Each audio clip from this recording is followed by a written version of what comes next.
Hai study mates, kembali lagi bersama your study partner, Let's Study. Hari ini kita akan belajar tentang data statistika dengan subtopik kuartil, data tunggal, dan data kelompok. Bahan pembelajaran kali ini dibiayai oleh donatur Let's Study. Sebelum itu ada kata tak kenal maka tak sayang. Mohon izin untuk memperkenalkan diri saya. Nama saya William Philip Karnadi, atau kalian bisa panggil saya Willy atau William atau WPK. Sekarang saya berkuliah di Universitas Indonesia dan mengambil Fakultas Ekonomi dan Bisnis serta mengikuti Prodi Ilmu Ekonomi dan Angkatan tahun 2023. Berikut ada beberapa pencapaian saya. Semoga teman-teman dapat mengikuti jejak saya dan juga bisa belajar lebih giat lagi supaya bisa dapat masuk ke dalam universitas impian kalian dimanapun itu berada. Semoga ini menjadi api pemacu kalian untuk kalian dapat bisa belajar lebih giat lagi serta mengerti materi lebih dalam lagi.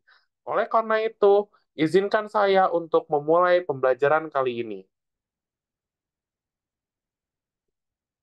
Sebelumnya kita sudah belajar bukan mengenai kuantitatif data. Kita sudah belajar banyak sekali di sini.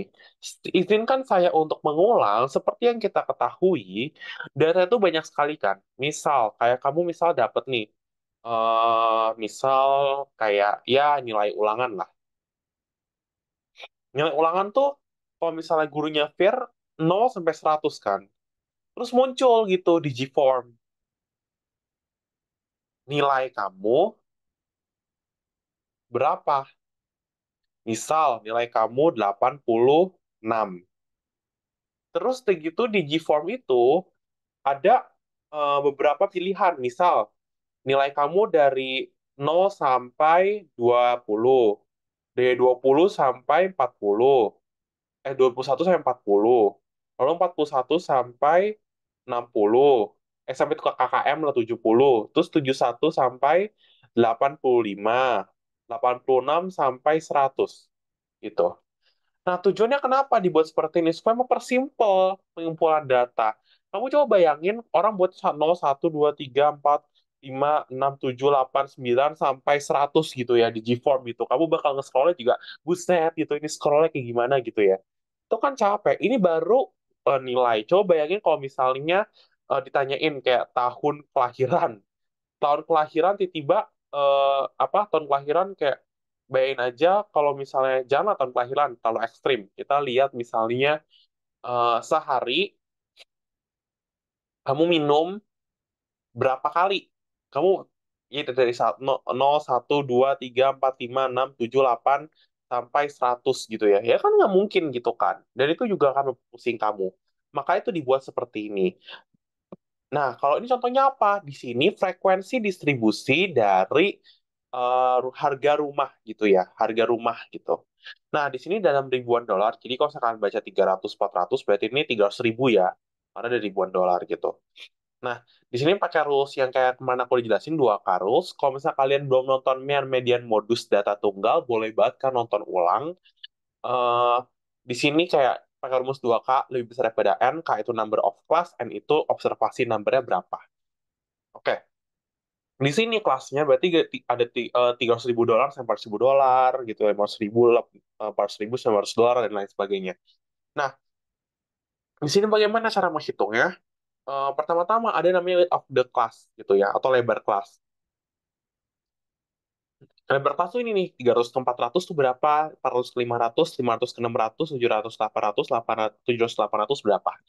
Lebar kelas rumusnya apa? Largest value 800 dikurangin 300 dibagi number kelas. Kelasnya berapa nih? 1, 2, 3, 4, 5. Berarti apa? 100 kan? 500 bagi 5, 100. Bener nggak ini? 300 ke 400, 100. Bener. 400 ke 500 bener nggak? 100. Bener. 500 ke 600 bener nggak? 100. Bener. 600 ke 700, 100, 100, 100. Bener kan? Betul. Nah, sekarang mari kita fokus ke materi berikutnya, yaitu adalah frekuensi. Frekuensi itu di sini bisa disediain soal gitu ya. Kayak misal nanti ada berapa gitu ya. Misal 302 ribu, 303 ribu gitu ya, dan lain sebagainya. Nah, ini kalian bisa dan angka hasilnya tinggal ngitung dong frekuensi.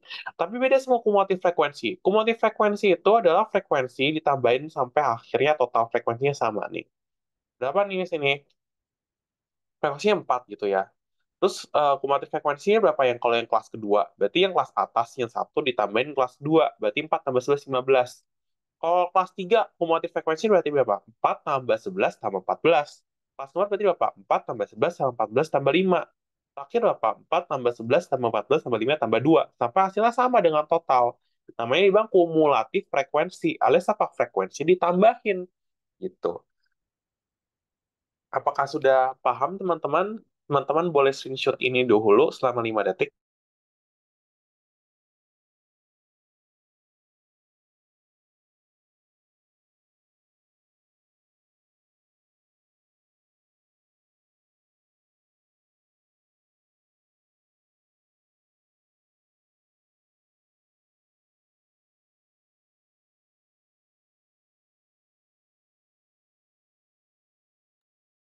Oke? Sudah. Ini doang sebenarnya materinya. Oleh karena itu, izinkan saya untuk next slide. Next slide, di sini kita akan belajar. Kalau tadi kita belajar tentang frekuensi doang, sekarang kita belajar relatif. Ingat, relatif itu apa? Dibagi sama totalnya, gitu kan. Di sini berarti berapa? Totalnya kan 36 ya. Berarti relatif frekuensi berarti apa? 4 bagi 36, 11 bagi 36, 11 bagi 36, gitu ya. 5 bagi 36, dan 2 bagi 36. Seperti itu. Lalu muncul hasil seperti ini. Nah, total dari relatif frekuensi ini pasti satu. Kenapa sih satu? Karena jumlah di sini 36. 36 bagi 36, satu. Begitu juga di sini. Pasti kumulatif frekuensinya akan satu juga di sini. Karena pada akhirnya akan sama. 36 bagi 36. Ini 0,11. Untuk kelas kedua berarti 0,31 tambah 0,11. Untuk kelas ketiga berarti 0,11, 0,31, 0,39 ditambahin semua. Begitu juga seterusnya. Di sini, kalau misalkan mau lihat rumusnya nih, relative frequency distribution ada mengidentifikasi proporsi atau fraksi nilai yang masuk dalam setiap kelas. Rumusnya adalah frekuensi kelas dibagi total number observasi yaitu 36. Dan distribusi frekuensi relatif kumulatif memberikan proporsi atau fraksi nilai yang berada dalam batas bawah atas setiap kelas. Gitu. Oke, next. Di sini ada bagaimana cara kita memvisualisasikannya. Tadi kan kita udah belajar ya cara ngitung relatif frekuensi, cara ngitung frekuensi kayak gimana. Oleh karena itu sekarang mari kita ngitunglah bagaimana kita sekarang ngitung penggambarannya kayak gimana. Biasa perbedaannya apa nih Kak sama grafik batang biasa? Kalau grafik batang biasa tuh biasa putus-putus nih. Tapi kalau misalnya ini gabung gitu. Nih, tuh ya. Aku hapus. Oke, seperti ini. Nah, coba kalian lihat di sini contohnya. Di sini, kalian pertama-tama ada namanya histogram. Histogram itu apa? Representasi visual dari frekuensi atau distribusi frekuensi relatif. Dan tinggi bar, di sini tinggi bar tuh ini nih, tinggi tinggi nih, ini. Itu tinggi bar, mewakili frekuensi kelas masing-masing gitu, atau frekuensi relatif, dan lebarnya itu mewakili kelas-kelas. Misalnya tadi ini lebarnya 300, 400, 400, 500, 500, 600, 600, 700, 700, 800. Kan mulai contohnya boleh. Frekuensinya di sini 4. Frekuensi di sini 4. Relatif frekuensi apa di sini? 0,11. Terus yang kedua apa? Frekuensinya 11 nih, di tengah-tengah 10 dan 12. Di sini relatif frekuensi apa? 0,31. Bener kan? Di bawah 0,35, di atas 0,30. Terus yang ketiga, data paling banyak 500 sampai 600. Ada 14. Di sini paling banyak nih, 14. Pas sama 14. Yaitu berapa di sini relatif frekuensinya? 0,39. Lalu untuk nomor sampai 700 berapa? 5. 5 kan di antara 6 atau 4. Di sini berapa jumlahnya? 0,14. Di bonus sedikit 0,15. Dan terakhir 700 800 ada berapa di sini? Ada 2. Di sini berapa nih? 0,06 di atas 0,5. Bener ya? Jadi di sini kalian cuma tinggal kayak lihat aja gitu, kayak masukin gambarnya kayak gimana. Udah gitu doang. Sesimpel itu. Terus luasnya tuh ya seperti ini doang gitu gambarnya. Udah, kelar. Lebar kelasnya itu ada di datanya, kalian tinggal copy paste, terus tinggal kalian lihat lagi di sini berapa nih frekuensi sama relatif frekuensinya, tinggal kalian gambar, kelar. Nah, setelah itu baru kita pindahin di sini. Tapi sebelum kita pindahin, kalian harus tahu dulu histogram Itu tuh ada beberapa bentuk umumnya. Ini cuma kayak pengetahuan tambahan aja ya. Ada simetrik, berarti kayak gini nih simetrik, kalau misalnya kita lihat. Ada juga positif, itu kayak lebih ke kiri gitu ya, condong ke kiri. Jadi kayak nonjolnya di kiri. Kalau negatif tuh nonjolnya di kanan. Kalau simetrik berarti apa? Jadi di sini nih, berarti apa? Mean dia, rata-rata dia nih, di sini tengah-tengah, sama kayak median dia, sama kayak modus dia. Paling banyak di sini nih, lihat nih. Paling tinggi kan di sini ya. Berarti modusnya paling banyak. Nah, kalau positif Q kebalik. Meannya lebih besar daripada median, median lebih besar daripada modus. Berarti apa di sini? Modusnya justru banyakkan di data yang lebih kecil. Kan lihat nih, di sini gitu. Kalau misalnya terakhir, berarti apa? Tinggal dibalik mean, median, modus. Berarti mean lebih kecil daripada median, median lebih kecil daripada modus. Bener, modusnya justru paling banyak tuh di area kanan yang paling banyak gitu. Nah, ini kan harus tahu ya, sedikit aja. Ntar nanti abisnya kuliah tuh kalian bakal pakai ini. Jadi kayak, ya gitu deh. Kurang lebih seperti itu ya.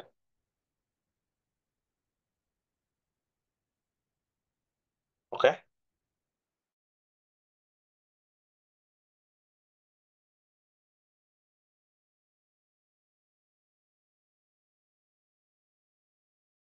Oke, sekarang kita lanjut ke berikutnya. Namanya poligon. Poligon itu adalah representasi visual dari frekuensi distribusi relatif. Ingat ya, tadi kan kita lihat ada yang tadi kan kita lihat ada yang frekuensi dan relatif frekuensi ya. Ini khusus relatif frekuensi seperti itu. Ini sebenarnya kayak tadi kan kayak kita lihat ya di sini ya. Ini kan tadi ada yang frekuensi doang gitu ya. Nih ada juga yang kayak relatif frekuensi. Nah ini kalau ini gampang. Kalau misal poligon itu kalian lihat aja nih di atas atasnya nih berapa nih di sini. Titik-titik atas di sini kan tinggal tarik garis. Tapi jangan lupa kalian jatuhin dulu, dikasih nol di ujungnya. Gimana cara jatuhin nolnya? Kalian kasih namanya batas bawah kelas dikurangin 0,5. Nah, biasa poligon ini titik tengah gitu ya, plot titik tengah pada sumbu X dan frekuensi yang terkait atau frekuensi relatif pada sumbu Y. Dan titik yang berdekatan dihubungin sama garis lurus gitu. Makanya akhirnya 0, terus gitu nyampe paling tinggi gitu ya, di 0,39 itu ya, yang tadi, terus paling rendah 850. Karena nggak ada. Kan di sini datanya cuma 300 sampai 800 ya. Nggak ada 250, nggak ada 850, jadi 0. Sengaja dibuat 0 gitu, dijatuhin. Lalu terakhir ada OGIF. Kalau OGIF ini khusus buat kumulatif. Kalau ini kan relatif frekuensi ya di sini ya. Tadi kan ini kan dari histogram, kamu ambil relatif frekuensinya gitu. Terus kamu jatuhin 0,0 di sini. Kalau ini beda. Kalau ini kamu buat namanya frekuensi relatif, kumulatif, digabungin semua. Jadi dari 0 gitu ya, lower end 300 400 0,11 lalu tambahin 0,31 ditambahin lagi 0,41 ditambahin lagi 0,14 tambahin lagi 0,05 jadi satu pada akhirnya. Makanya di sini namanya kumulatif relatif frekuensi untuk OGIF. Makanya bentuknya itu cenderung kayak apa ya? Cenderung kayak fungsi pangkat tiga gitu ya. Tuh. Oke, kurang lebih seperti ini untuk materi yang kalian cukup tahu. Sama terakhir ada stem and leaf. Ini kayak sedikit kayak apa tambahan aja. Jadi stem and leaf itu kayak dia itu sebenarnya kasih gambaran menyeluruh tentang bagaimana sih data itu diobservasi dan dipusatkan, kayak gimana caranya tersebar dari pusat. Dan biasanya tuh di sini harus kalian pisahin nih kayak H36. Berarti 3 itu di stem, 6 itu di leaf. H-nya 52. Berarti 5-nya di stem, 2 di leaf.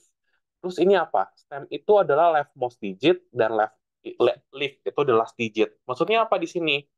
Pasti nih kayak gini modelan sistematikanya. Kalau untuk stem itu biasanya tuh rata-rata banyak. Kalau leaf itu tuh cuma satu doang. Kayak last kan namanya leaf ya. Leaf itu the last cuma satu doang.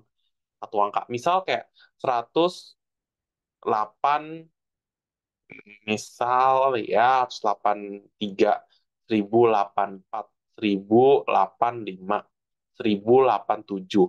Jadi bagaimana stemnya? 108, 3, 4, 5, 7. Terus bawahnya lagi 1091, 1092, 1093 lah ya. 1093, 1094. Berarti berapa? 19, 1, 2, 3, 4. Seperti itu. Simple bukan?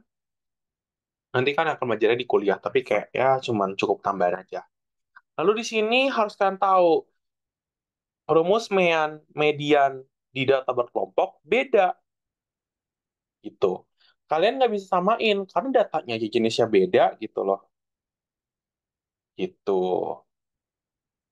Nah, di sini aku akan jelasin kayak gimana cara kalian dapat seperti ini. Oke, mari kita buka. Kalau median, dia tuh MD itu median ya. Jadi di sini median, MD itu median di sini. Rumusnya apa di sini? Batas bawah kelas yang kita mau cari mediannya ditambah setengah kali N. N itu apa? Banyak data ya. Lalu FKK itu apa? Frekuensi kumulatif kurang dari kelas median, lalu ketemu FI. FI itu apa? Frekuensi kelas median. Baru L di sini. L itu apa di sini? Lebar kelas median. Udah seperti itu doang rumusnya. Cuman kita modifikasi. Kalau di sini harusnya bukan median ya, tapi di sini harusnya mean. Kalau mean, rumusnya apa kalau mean? Sorry, ini harusnya mean ya. Oke, lupakanlah median yang di atas, sorry. Aku ganti dulu sebentar. Aku ganti dulu jadi mean. Oke, wait. Oke, ini mean ya jadinya. Sorry, mohon maaf. Kalau mean, rumusnya apa di sini kalau mean? Kalau mean tuh di sini X bar, inget ya, ini sampel ya dulunya. Mean itu rumusnya bagaimana kalau mean? X bar, di sini rata-rata, di sini ada namanya rata-rata sementara, ntar aku ajarin kayak gimana. Terus di sini ada yang namanya itu XI. XI itu kalau misal kita lihat tuh apa ya, semacam di sini ya. XI itu lebih ke arah kayak eh, nilai gitu ya. Ada titik tengah kelas interval I sebenarnya. Tapi kalau mau pakai FI juga nggak apa-apa. FI itu adalah frekuensi kelas I. D itu apa? XI dikurangin XS. XI itu apa XI? XI itu ya titik tengah. Titik tengah kelas. Maksudnya titik tengah kelas itu apa? Jadi kayak batas maksimal misalnya 300 sampai 400. Berarti titik tengahnya itu 300 tambah 400 dibagi 2. Hasilnya berapa? 700 bagi 2, 350. Seperti itu. XS itu rata-rata sementara gitu. Ini adalah DI. FI ya sama gitu. Kalau ini sigma notasi jumlah gitu. Kalau sedatanya ada 5 ya udah silakan cari 5. Seperti itu. Paham ya? Boleh dulu screenshot.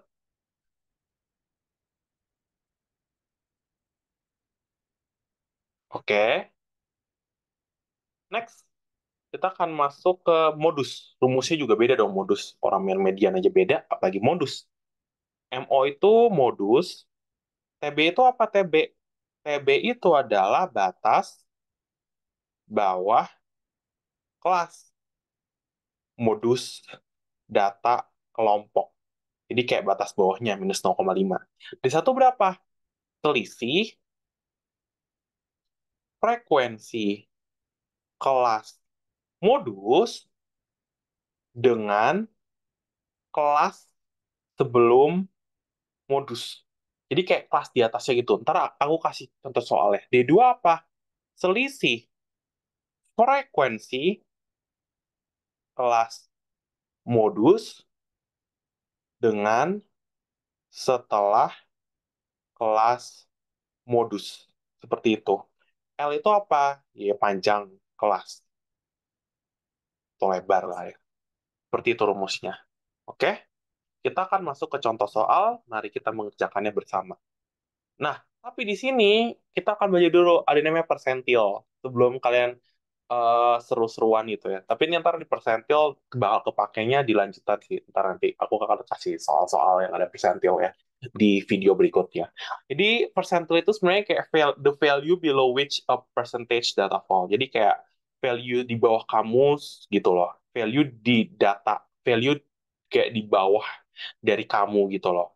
Jadi misal nih di sini, example, you are the fourth tallest person in the group of 20. Kamu adalah orang keempat yang paling tinggi dari 20 orang. Dari grup yang berisi 20 orang. Maka 80% kan lebih kecil daripada kamu ya, lebih rendah daripada kamu tingginya. Berarti kamu berada di persentil ke 80.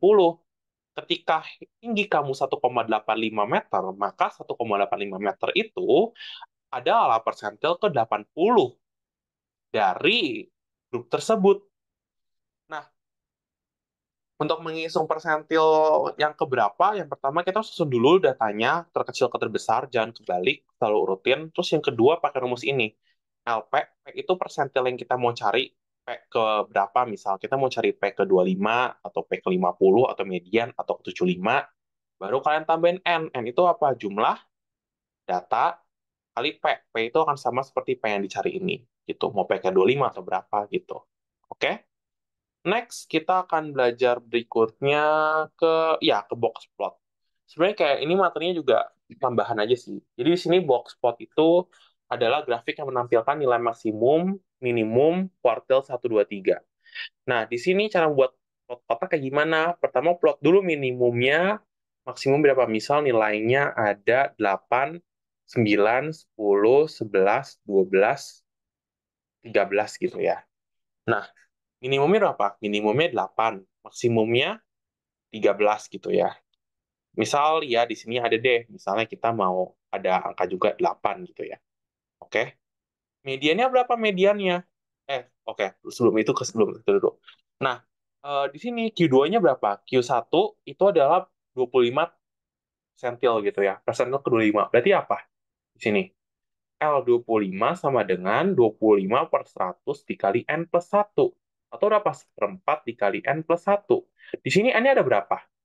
Ada 7 kan? Berarti seperempat dikali 7 plus 1. Akhirnya seperempat dikali 8. Berarti X ke 2. X keduanya berapa di sini? Ini kan 2. Ingat ya, 2 ini bukan hasil dari Q1. 2 ini adalah X kedua. X 2-nya berapa di Bapak? 8. Berarti 8 di sini. Terus median. Median itu kan L50 ya. Nggak usah dihafalin. Kayak tadi aku bilang, setengah dikali N plus 1. Setengah dapat dari mana? 50 per 100 gitu ya. Berarti berapa? Setengah dikali 8. Hasilnya 4. X keempat. X keempat berapa di sini? X keempat, kalau misalnya kita pakai cara manual ya, 10. Sama kan kalau misalnya kita coret-coret juga? 10. Berarti di sini 10. Q3 itu kan 75. Berarti 75 per 100 dikali 7 plus 1. Berarti 3 kali 8 dibagi 4. Hasil berapa? X ke 6. X ke 6 berapa di sini? 12. Oke. Nah, udah nih kita gambar nih. Misalnya nih, udah kita gambar ya. Kalau misalnya ada yang kurang ngerti, nanti boleh repeat lagi ya, mungkin cara perhitungannya. Oke, kita udah ketemu nih misal hasilnya nih. Udah ketemu nih gambar-gambarnya. Terus pertama, kedua, gambarlah sebuah kotak meliputi kuartil pertama dan ketiga. Ya, Q1, Q3. Gambarlah garis vertikal putus-putus di median atau persen 50. Ya, Q2 sudah. Gambarlah kumis yang memanjang dengan Q1 dengan rata-rata tidak lebih dari 1,5 QR. IQR itu adalah Q3 min Q1 gitu ya. Ini interquartile range atau rentang interquartile sama aja. Lalu nilai di luar 1,5 kali IQR dianggap outlier. Ini outlier. Outlier kita coba lihat dulu di sini. Ada nggak outlier? Berarti Q3 di sini berapa? 12. Q1-nya di sini 8. Berarti IQR-nya 4. 7 ya? Berarti 4 kali 1,5 berapa hasilnya? 6. Oke. Nah, kalau outlier itu berarti di luar dari sini. Di luar dari mana? Di luar dari Q3 ditambah 1,5 QR. Berarti berapa di sini? 12 tambah 6. 18. Ada nggak datanya yang lebih dari 18? Nggak ada. Berarti nggak ada outlier. Coba kita lihat lagi dari yang dari sini. Berarti di sini apa? Q1 di sini dikurangin sama 1,5 IQR. Ya kan? Di sini kan 1,5 IQR. Berarti berapa Q1? Q1 itu adalah 8 dikurang 1,5 kali 6. 1,5 kali 4, 6. 2.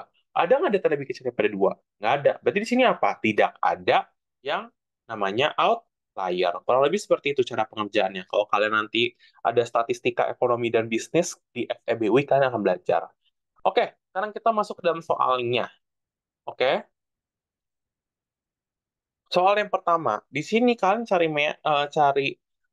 nilai mean datanya bagaimana? Gitu ya. Ini berarti berat badan. Terus jangan lupa ini frekuensi itu FI ya. Terus kita tinggal buat grafik baru gitu ya. Grafik baru. Sorry kalau misalnya jelek, ini bisa pakai tab. Kita buat dulu di sini lah. Oke. Wait.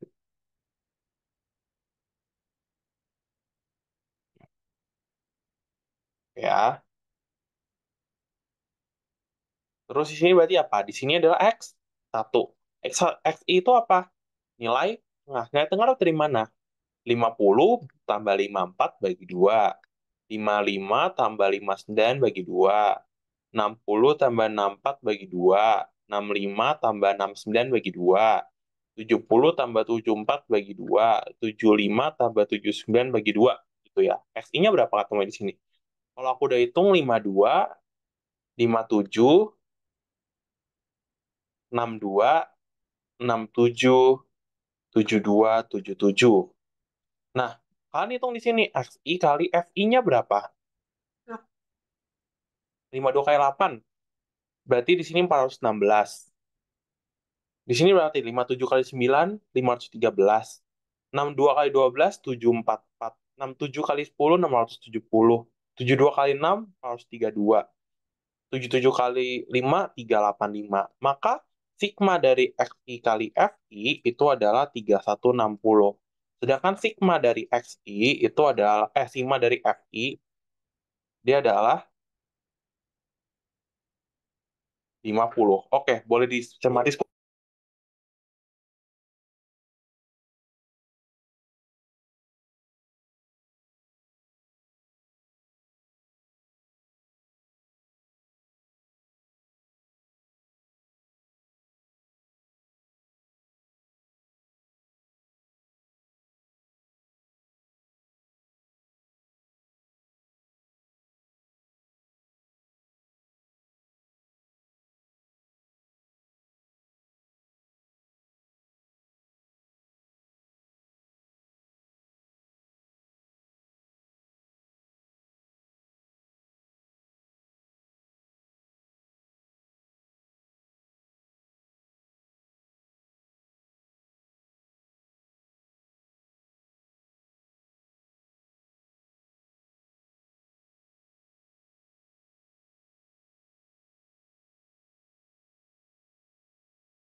Oke, kita lanjut ya untuk berikutnya. Oke,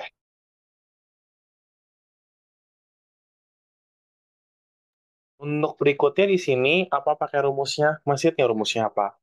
Rumusnya di sini berarti pakai yang tinggal kita bagi aja. X bar sama dengan sigma XI kali FI dibagi sigma FI. Berarti berapa di sini? 50, sorry, kan udah ada nih. Berarti tinggal 360. 3160 dibagi 50. Hasil berapa? 63,2 kilogram.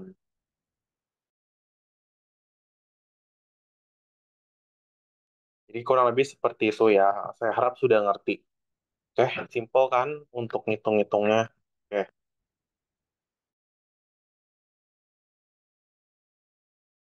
Oke, berikutnya kita akan nyari yang namanya modus. Bagaimanakah nyari yang namanya modus di sini? Ya, nyari namanya modus itu pakailah di sini ya masih rumus MO sama dengan TB dari MO ditambah D1 bagi D1 plus D2 dibagi L gitu ya. Nah, tapi bawah kelasnya udah apa? TBMO-nya. Tapi bawa kelas modus, dan kelas modus adalah kelas dengan frekuensi yang paling besar. Kelas yang memiliki frekuensi paling besar adalah 14 di sini, yaitu yang 49 sampai 5, 49 sampai 54. Maka kelas modusnya adalah kelas 4, kelas keempat dengan intervalnya berapa di sini? Intervalnya di sini berarti berapa? Yaitu adalah Intervalnya, TBMO-nya, 49 kurang 0,5, yaitu 48,5. Ya, tapi bawa kelas modusnya. Jadi 14 paling besar, terus dari gitu kamu cari di sini tepi bawah kelasnya tingkat 0,5.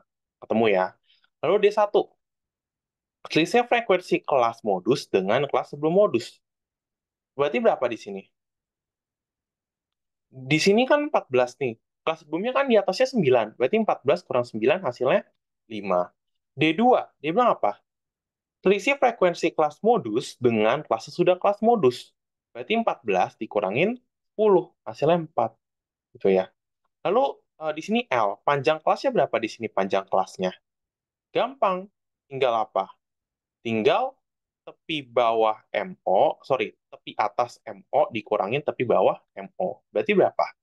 54,5 dikurangin 48,5. Hasilnya 6. Tinggal kita masukin. TBMO-nya berapa? 48,5 ditambah 5 gitu ya. D1 ditambah D1 tambah D2 dikali 6. Hasilnya berapa? 48,5 ditambah 5 dikali 6 dibagi 9. Hasilnya 51,83 modusnya. Seperti itu. Untuk eh, berat badannya. Ini sorry, bukan nilai ujian, tapi ini berat badan. Ini adalah hasil berat badan. Berat badan di suatu kelas. Mohon maaf sebelumnya. Oke ya, sudah jelas ya. Baik, kan saya masuk ke dalam berikutnya. Oke, yang terakhir ini median. Kalau median masih terumusnya apa median? Median kan di sini TB ditambah setengah N dikali FK dibagi eh, FME-nya dikali lebar. Ya kan? Nah, tapi bawa kelasnya coba total frekuensinya di sini apa total frekuensinya? 10, 19, 15 berarti 42 ya. Nah, letak median itu letaknya di mana? Masih ingat nggak rumus yang ini? N plus 1 dibagi 2. Maka 42 tambah 1 bagi 2. Hasilnya adalah X ke berapa? X ke 21,5. Berarti di mana rentangnya di sini? Yang ke data ke 21 ya, 21, 22 lah ya. Berarti ini data ke 21, 22. Di antara di sini kan berarti kan. Di antara 86 sampai 90 kan. Ya nggak? 21 sampai 22. Oke? Oke. Lalu bagaimana nih di sini habis itu? Baru kita cari di sini. Tepi bawah kelas ME. Tepi bawah kelas ME berarti berapa? 86 kurang 0,5. Itu 85,5. Lalu cari frekuensi kumulatif sebelum kelas ME. Berarti berapa? 9 tambah 6 tambah 4. Hasilnya 19. Lalu frekuensi kelas ME atau FME berapa di sini? 8 kan? Lalu panjang kelas L, L itu bagaimana? Tinggal tepi atas dikurangin tepi bawah. Tepi atasnya berapa? Tepi atasnya 90 tambah 0,5 ya 90,5 dikurangin tepi bawah kelas modusnya. Sorry, mediannya. 85,5. Hasilnya 5. Kita masukin ke sini. Berarti berapa di sini? Tepi bawahnya 85,5 ditambah 21. Ya, 21 dapat dari mana? Sebentar, aku hitung dulu. Dapat dari mana 21? 21 dapat dari tengah dikali N-nya 42. Dikurangin di sini, dikurangin FK-nya berapa di sini? FK-nya 19 frekuensi kumulatifnya. Frekuensi lalu dibagi sama frekuensi yang mediannya 8 dikali lebar kelas 5. Maka hasilnya ketemu 85,5 ditambah 10 per 8. Hasilnya 88. Maka mediannya yang 88. Seperti itu. Sudah jelas ya? Boleh, kalau yang belum ngerti nanti boleh nonton ulang lagi recordingnya. Karena materinya ini lumayan sering keluar. Apalagi kalau kalian mau ambil statistika. Oke, maka dari itu sudah selesailah dari video kali ini. Dan terima kasih kepada donatur Les tadi yang telah membiayai dalam produksi materi ini. Studymates dapat bisa mempelajari e-book, PPT, dan latihan soal yang dapat diakses pada tautan description box. Video bahan pembelajaran ini juga dapat di playlist tutup Let's Study. Lalu, jangan lupa dukung Let's Study dengan berdonasi melalui nominal berapapun yang digunakan untuk pengembangan platform Let's Study. Juga, selain itu, kalian bisa membantu kami dalam membagikan platform Let's Study kepada teman ataupun masyarakat di sekitar Anda. Serta jangan lupa memfollow akun sosial media Let's Study. Terima kasih, sampai berjumpa di video berikutnya. Semangat!